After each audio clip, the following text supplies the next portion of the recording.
मेरी नई गाड़ी लेके मुझे 1 दिन हो गए हैं और मैंने कुछ कल अराउंड 70-80 प्रॉब्ली 100 किलोमीटर चलाया होगा। And one thing I can tell you that reviews में कितनी सारी चीज़ें नहीं बताई। ये रिव्यूज़ क्या करते हैं, बस वो जो पेपर में लिखा रहता है ना वही पढ़ते हैं और वही बोल देते हैं। लेकिन as a customer, as a owner, आप जिस नज़रिए से देखते हो चीज़ों को, आई विश वो भी उस नज़रिए से देखते हैं। तो मालूम पड़ता है कि गाड़ी में और बहुत सारी अच्छी चीज़ें हैं और कुछ चीज़ें जो कि ड्रॉबैक भी है। लोग ड्रॉबैक में क्या बोलते हैं, अरे बहुत ग्लॉसी है, स्क्रैचेस आएंगे, ये वो। भाई बहुत सारी ड्रॉबैक्स हैं, but nothing which will make you regret buying a car. Very good car, amazing car, 1 crore रुपए की गाड़ी फील होती है। बट रिव्यूज़ देखता हूँ जब मैं गाड़ी चलाता हूँ तो ज़मीन आसमान का फ़र्क है। आई वाज लाइक यार, ये रिव्यूअर ने ये नहीं बताया, अरे रिव्यूअर ने वो नहीं बताया, अरे ये कैसे मिस कर दिया, अरे इसके बारे में बात क्यों नहीं की। 100 चीज़ें। As a content creator, YouTuber, I can tell you one thing कि 2019 के पहले ना टेक और ऑटो रिव्यूअर हुआ करते थे। अभी कैसा है ना, अभी सब कुछ कंट्रोल्ड में है बहुत। तो अगर आपको बुरी चीज़ भी बोली जाती है कोई फ़ोन के बारे में या कोई गाड़ी के बारे में, तो एकदम झुकाव में बोली जाती है, बहुत अंडररेटेड बोली जाती है। क्योंकि अभी सबको पता चल गया है कि कंटेंट क्रिएशन की पावर क्या है। तो अगर आपको कोई भी फ़ोन या गाड़ी लेनी है तो अपनी खुद की रिसर्च करो, अच्छे से करो एंड तब लो। और उस ओनर से पूछो कोई फ़ोन है या फिर गाड़ी है, तब मालूम पड़ेगा। क्यों मैंने ओनर से तो नहीं पूछ पाया, लेकिन because I am a YouTuber, मैंने बहुत सारे लोगों से पूछी जो इस गाड़ी के पीछे थे और सब ने अच्छा ही बोला। एंड दैट्स द रीज़न मैंने फर्स्ट स्लॉट की गाड़ी ली है, वरना मैं फर्स्ट स्लॉट की गाड़ी कभी नहीं लेता। ये आप लोगों को। तो भाई लोगों, उम्मीद करता हूँ कि आपने जो पहली वाली वीडियो चली होगी, आपने वीडियो डेफिनेटली बहुत ध्यान से देखी होगी। अब देखो, बेसिकली मेरा बात करने का रीज़न ये है, हालांकि ये वीडियो को मैं कोई ऐसा बाइक के रिव्यू के बारे में या फिर कुछ आलतू फालतू चीज़ें बताने के लिए वीडियो नहीं बना रहा हूँ। देखो, मेरा वीडियो बनाने का बेसिक सा मेन फंडा ये है कि मैंने इस बाइक को क्यों खरीदा ओवर द अदर बाइक। बहुत सारे इसके एग्जांपल है, बहुत सारे रीजन है कि मैंने एक्सट्रीम 125R को ही चूज क्यों करा, जबकि मेरे पास पल्सर N160 का भी रीजन था, टीवीएस रेडर का भी मेरे पे रीजन था खरीदने का, बट लेकिन एक्सट्रीम 125R ही मैंने क्यों खरीदी।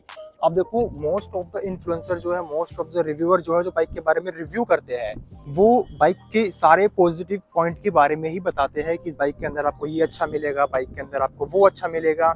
लेकिन कोई भी ना बाइक के नेगेटिव के बारे में बात नहीं करता है। लेकिन जब मैं बात करूं, जब मैंने इस बाइक के नेगेटिव पॉइंट बनाए, तो मेरे को पता नहीं अजीब अजीब से कमेंट आने लग गए कि भाई तू क्या बना रहा है, मतलब कि एक काम कर, गधा खरीद, पाकिस्तान चला साइकिल ले ले। मतलब लिटरली लोग ये मेरे कमेंट बॉक्स में कमेंट कर रहे हैं आकर कि मैंने हीरो वालों से कितने पैसे लिए, मतलब अदर कंपनी से मैंने कितने पैसे लिए इस बाइक को डिफेम करने के लिए। भाई देखो, इस बाइक को डिफेम करने का मेरा कोई मोटिव नहीं है। Being as owner of this bike, 4 महीने से ज़्यादा मुझे इस बाइक को खरीदे, मतलब चलाते हुए हो गया है। मैं बहुत लंबे लंबे टूर पे भी लेकर जा चुका हूँ। एक दिन में मैंने 100 किलोमीटर भी चलाया इस बाइक को लेकर।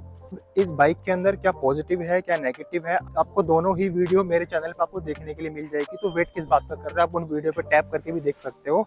ऑलराइट।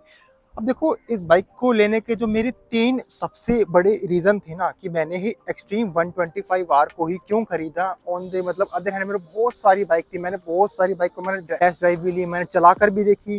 लेकिन एक्सट्रीम 125R के अंदर ही 3 ऐसे पॉइंट वो कौन कौन से जो मुझे सबसे ज़्यादा बेनिफिशियल लगे कि हाँ यार, ये बाइक मेरे लिए वैल्यू फॉर मनी है। So make sure watch this video till the end. Ram Ram ji, स्वागत आप सभी को रॉकेट ऑन व्हील्स में। तो देखो, सबसे पहला तो पॉइंट है ना इस बाइक का, वो नो डाउट इस बाइक की लुक ही है। अगर मैं बात करूं रेडर के बारे में, अगर मैं बात करूं NS 125 के बारे में, तो एक्सट्रीम 125R ही एक ऐसी बाइक है जो कि इंडियन मार्केट के अंदर एकदम फ्रेश पीस लॉन्च हुआ था। और ये उस टाइम पर, हालांकि अभी भी है ये बाइक, लेकिन उस टाइम पर ये बाइक ना सभी के लिए ऑलमोस्ट हेड टर्नर बन चुकी थी। लोग रोक के पूछ रहे थे इस बाइक के बारे में कि ये कौन सी बाइक है, कौन सी कंपनी की बाइक है। सबसे पहला जो मेरा बड़ा रीजन था इस बाइक को खरीदने का, हालांकि इसके साथ साथ जब मैं बाइक खरीदने गया था, मैंने टीवीएस की रेडर भी मैंने चलाई थी। नो डाउट टीवीएस रेडर इस बाइक से इनिशियल में थोड़ा अच्छा है अगर मैं बात करूं एक्सट्रीम से, बट फिर भी मैंने इस बाइक को खरीदा। क्यों? क्योंकि मुझे पावर की इतनी नीड नहीं थी, मेरे को जो नीड थी लुक कि मेरी बाइक एकदम फ्रेश लुक के साथ होनी चाहिए थी। अगर आप कुछ भी बात कर लो इस बाइक के बारे में, आप इसके हेड के बारे में बात कर लो, ठीक है, आप इस बाइक के डिजिटल कंसोल के बारे में बात कर लो, आप इस बाइक के जो पूरे ओवरऑल फ्यूल टैंक के बारे में बात कर लो, राइट, आप इस बाइक के चाहे रियर सेक्शन के बारे में बात कर लो। मतलब कि यार, ये बाइक ना ऐसी है कि एकदम इंडियन मार्केट के अंदर एकदम फ्रेश पीस है, कहीं से भी लगती नहीं कि कोई ओल्ड मॉडल है। अभी इंडिया में ये बाइक इतनी बिकी भी नहीं है, इसी वजह से ये बहुत ज़्यादा लोगों के लिए हेड टर्नर बन चुकी है। सबसे बड़ा जो मेरे को इस बाइक के अंदर एडवांटेज लगती है वो है एबीएस। भाई मैंने ना इतनी सारी बाइक चलाई है, 100 सीसी की, 150 सीसी की, 200 सीसी की, 350 सीसी की जो बुलेट आती है, मैंने ऑलमोस्ट कह सकते हो कि 100 से लेके 330 सीसी तक की मैंने बाइक आराम से ड्राइव कर रखी है।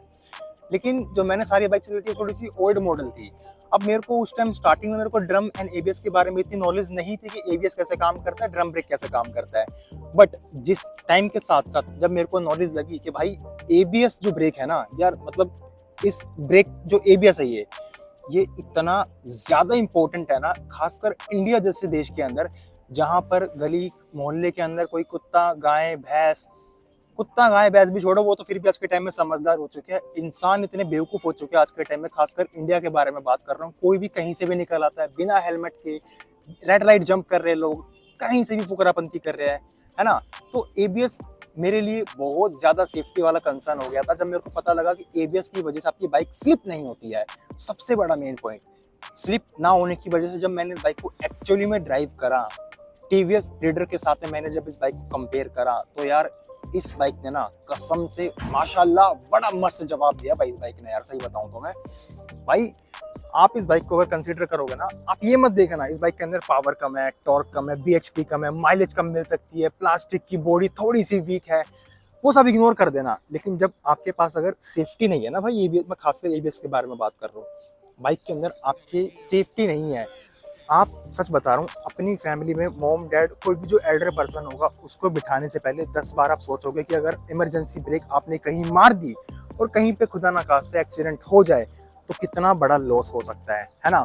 हमारा भी और हमारे साथ जो पेरेंट्स बैठे हुए हैं, जो एल्डर है, बुजुर्ग है, कितना बड़ा लॉस हो सकता है। हालांकि ऑल्दो ये फैमिली के लिए बाइक बनी नहीं है, बट स्टिल फिर भी अपनी मम्मी को बैठा के मैं कभी कभार मैं लॉन्ग राइड कर लेता हूँ। कभी इमरजेंसी सिचुएशन में जाना पड़ता है तो मैं लॉन्ग राइड कभी कभार कर लेता हूँ बाइक को लेके। तो यार एबीएस ने ना, मैं सच बता रहा हूँ, मेरे को बहुत सपोर्ट करा है। बहुत 90 100 की स्पीड में मेरी बाइक अचानक से 15-20 पे आकर रुकी है। क्यों? Because of this beautiful technology called ABS. मैं इसको एबीएस कम ओएमजी ज्यादा बोलता हूँ, खासकर इंडिया जैसे देश के अंदर जहाँ पे लोग कहीं पे भी और कहीं से भी निकल सकते हैं, राइट। बात करता हूँ मैं इस बाइक के तीसरे सबसे प्लस पॉइंट के बारे में जो मुझे मजबूर करा है इस बाइक को लेने के लिए। कुछ तीसरा पॉइंट मेरा ये है कि देखो, हमें चाहिए लुक एकदम ऑन टॉप, है ना, हमें चाहिए ब्रेकिंग एकदम ऑन टॉप, लेकिन व्हाट अबाउट माइलेज? माइलेज के बारे में क्या? अब लोग सोचते हैं ये बाइक के अंदर ना माइलेज बिल्कुल भी नहीं है, माइलेज आपको वही मिलेगी 20, 30, 40 के आसपास।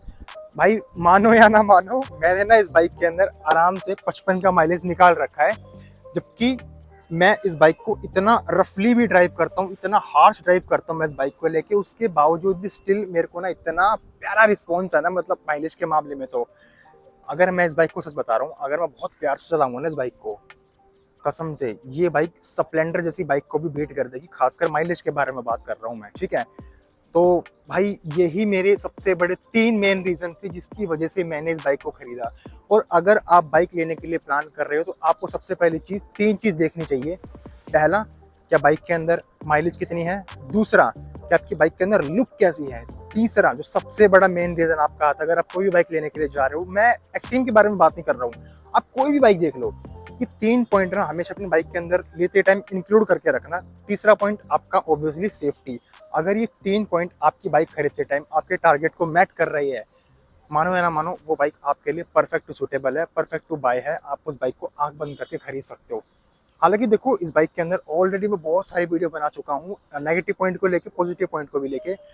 लोग उल्टे सीधे कमेंट करते रहे, भाई जाने दो यार, कोई दिक्कत वाली बात नहीं है, ये बाइक मेरी है, मुझे पता है, ये मेरा नंबर है, आप सर्च कर सकते हो, मैं ही ओनर हूँ, ठीक है, इस बाइक का, साहिल मेरा नाम है भाई। तो ऐसी कोई दिक्कत वाली बात नहीं है, आप इस बाइक को आराम से खरीद सकते हो। लेकिन कुछ नेगेटिव पॉइंट भी मैंने बता रखे हैं वीडियो के अंदर, अगर आप उन नेगेटिव पॉइंट को कंसीडर करके चलोगे तो ही आप इस बाइक के साथ लॉन्ग टर्म के लिए टिक सकते हो। अदरवाइज ये बाइक आपको आते के साथ ही 1 या 2 महीने के अंदर डिसएडवांटेज या फिर आपको निराश करने वाली है। तो उम्मीद करता हूँ भाई ये मेरी एक मन की बात आपको कही हुई अच्छी लगी होगी, और ये 3 पॉइंट जो मैंने बता दिए कि इस बाइक को लेने के मेरे 3 ऐसे कौन से पॉइंट थे, है ना।